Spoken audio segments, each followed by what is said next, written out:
Welcome back everyone. In today's video we're checking out 3 awesome spots in the Hauraki Gulf, from shipwrecks to deserted islands and even some beautiful mansions. I'm Rachel and I've had my first boat for 10 months now. I'm still figuring out how to sail whilst repairing and maintaining it. My partner Jason is a commercial skipper and he wasn't exactly thrilled when I bought the boat as it came with a lot of undisclosed problems. But he knows the Hauraki Gulf really well and has been coming out with me a lot more lately. Where are we going, Dolly? We're going to try and get to Motorea, is that right? No, we're going to get to Motorea. We're going to get to Motorea. We're going to go to Motuora Island. Sunset/evening cruise. Losing the wind. And then we will anchor at Motorea tonight, and then we're going to try and get to Beehive Island, which is near Cowell. We're going to get to Beehive Island, which is on my bucket list. And it's absolutely stunning. It looks like a tropical, well, it just looks like a tropical island. Incredible. Anyway, it is 5:42 on a Friday evening after work. I've bought some Subway for dinner, so I can have dinner underway. Rachel doesn't eat quite as much as I do, so I think she's okay. Leftover curry. And yeah, make some distance while the sun is up, and then we'll do a bit of night sailing. I'll go turn the nav lights on now so we don't forget. Oh, yeah. Just nav lights, isn't it? We've got southwesterlies. Yeah. Southwesterlies, probably about 15 knots at the moment, so it's downwind sailing. And we have been seeing up to 6 knots of boat speed. Stop that. But yeah, seem to be averaging 4 to 5 with the odd 6, which should get us to Motorea in 3.5 hours from where we started at Milford Marina. And then the wind shifts overnight to a north-easterly. Mostly easterly, yeah. Very, very light. Should be a nice tranquil evening at Motorea. And then tomorrow, yeah, we've got northeasterlies to contend with. Then we'll try and get back into the marina Saturday night because Sunday looks like it might be a bit full on. It's time to make the bed. We're underway still, but I figured if we make the bed now while it's light, it'll be nice just to climb straight into it when we get to the anchorage.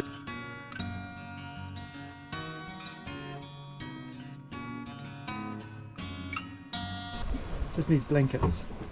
Is that my job? I might leave that to you.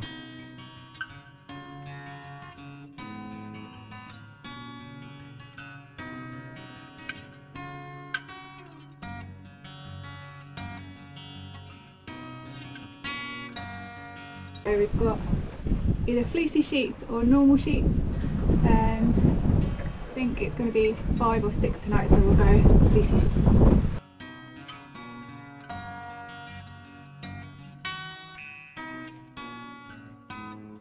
Also, it's a weird thing that Kiwis do. They put like a bottom sheet and then a top sheet and then a duvet.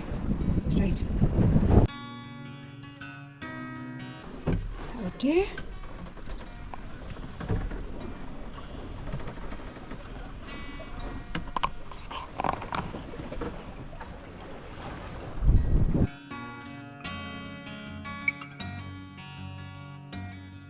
I had sailed at night before with David, but it was quite a while ago. I do enjoy it, but it's definitely trickier. You have to be super careful with the charts and using navionics. Tonight was extra challenging because there was no moon at all, so it was really dark.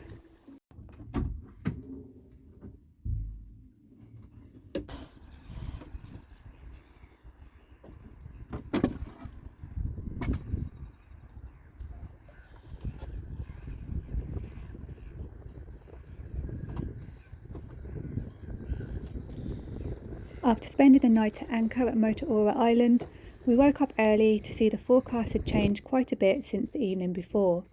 The easterly wind was now expected to be a lot stronger.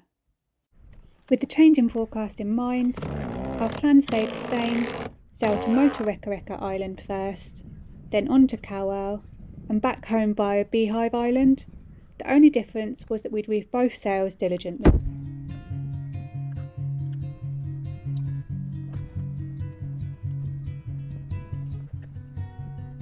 After finishing our coffees, Jason polished off his breakfast, We wrapped up warm and took some time to reef the main sail to the second reef before we left.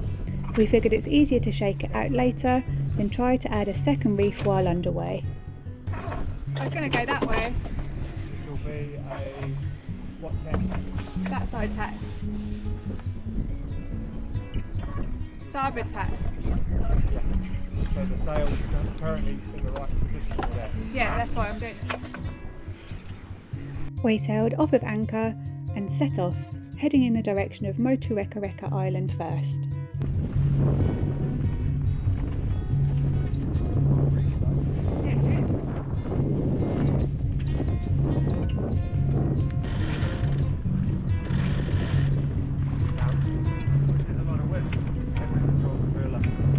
We were flying along with both sails reefed and it felt great. Everything was really controlled and my confidence is growing in stronger winds.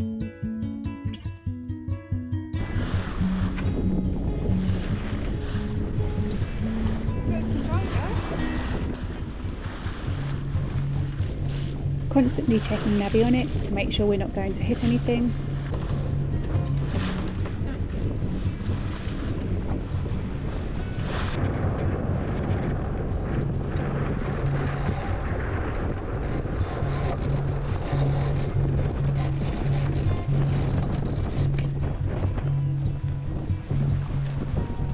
And a pretty successful tack towards the island. I'm still finding that I'm having to figure out how far I need to overshoot the location before making a tack, but I think I'm slowly getting there.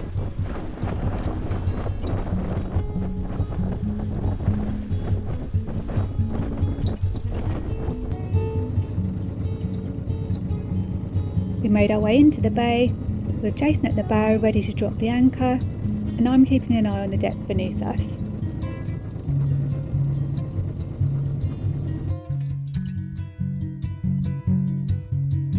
What an amazing place.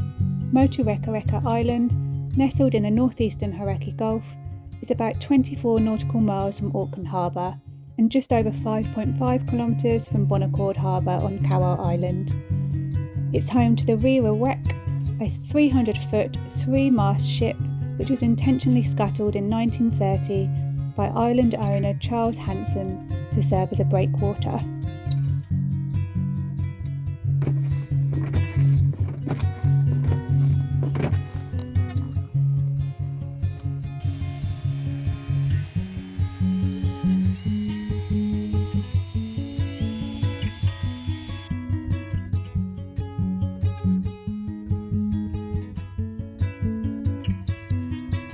I think this is one of the coolest things in the Hauraki Gulf, this wreck. Yeah.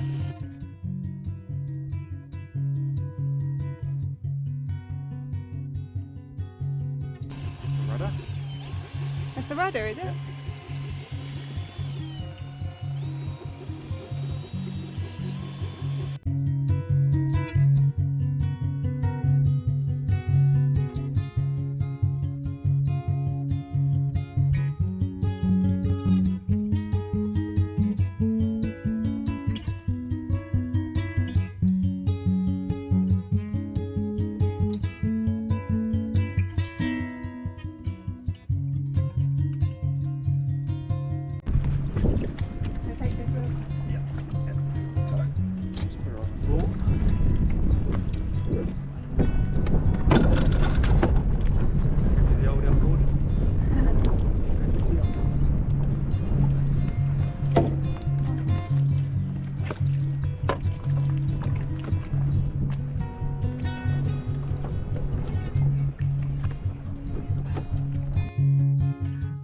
My tender's so awesome. It's super light and small and really easy to handle.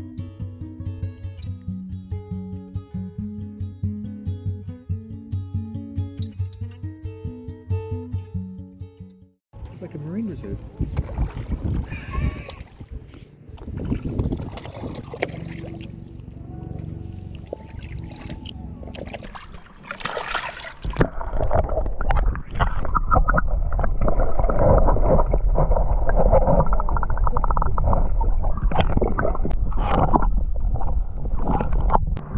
Lunch now. Gave it all to the snapper.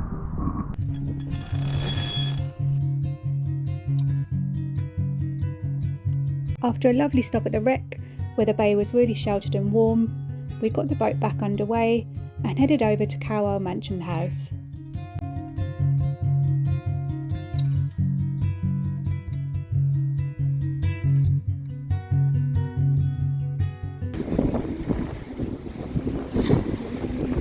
You could definitely feel those stronger winds as we left the bay, but we made good time over to Cowell, which is always a popular spot for boaties since it's so well protected from the wind.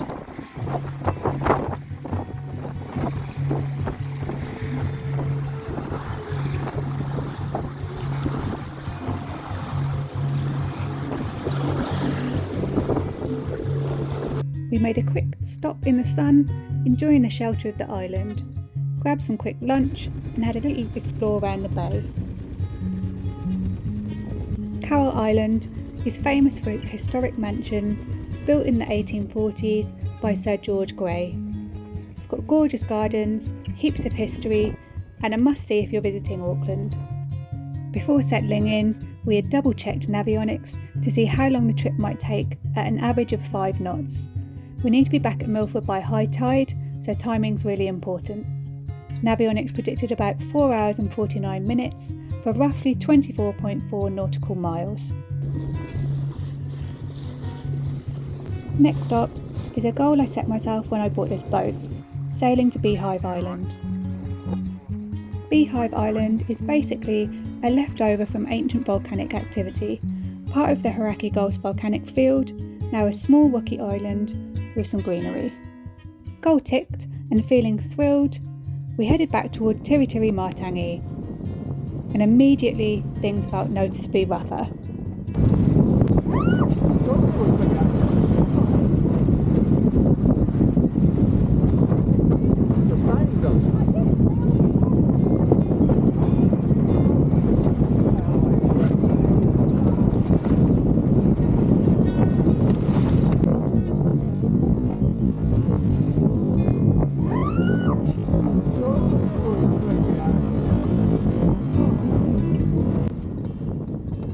After a firm talking to from Jason, we knuckled down for the not so pleasant journey home. As anyone who films their sailing will tell you, the camera never does justice to how big the seas really were.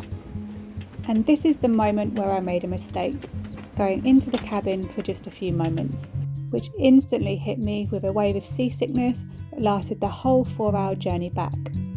Jason having to take the helm, and me spending a lot of time being sick over the side. We finally made it back to the marina, and the entry to the channel was pretty hair-raising. Surfing sideways had both Jason and I a little shell-shocked. Next time, amongst other things, we're fitting a water bladder, and trust me, it's not as easy as it sounds.